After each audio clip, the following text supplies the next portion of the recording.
திங்கள் செவ்வாய்ன்னு 2 நாளாக ஊர் சுற்றுனதுக்கு அங்கங்கே இருந்து கொஞ்சம் கொஞ்சம் அப்படியே செடியெல்லாம் பிடுங்கிட்டு வந்தாச்சுங்க. எங்கள் பெரியம்மா வீட்டிலேருந்து கொஞ்சம் செவ்வந்தி பூ, மணி பிளான்ட் எல்லாம் கொண்டு வந்தாங்க.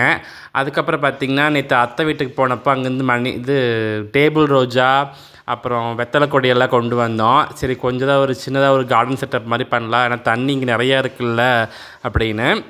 அப்புறம் இது வந்து நல்லா செம்மண் பூமிங்க, என்ன செடி வச்சாலும் நல்லா வளரும். அதனால் பார்த்திங்கன்னா, பக்கத்தில் வந்து கொஞ்சம் மண்ணு கூட்டு கொட்டியிருந்தாங்க. அது வந்து தொட்டி பறைச்ச மண் தான், யூஸ் பண்ணிக்கோங்க அப்படின்னாங்க.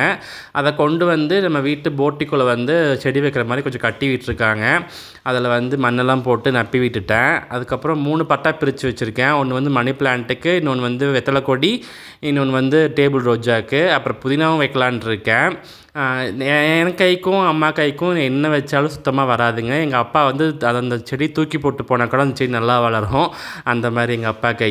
அப்புறம் நைட்டு 8 மணி ஆயிடுச்சுங்க இதெல்லாம் வச்சு முடிக்கிறதுக்கு. அப்புறம் செவ்வந்தி மட்டும் வெளியே வச்சுருக்கோம், ஏன்னா செவ்வந்தி வந்து உள்ளுக்குள்ளே வச்சா வராது அப்படின்ட்டு.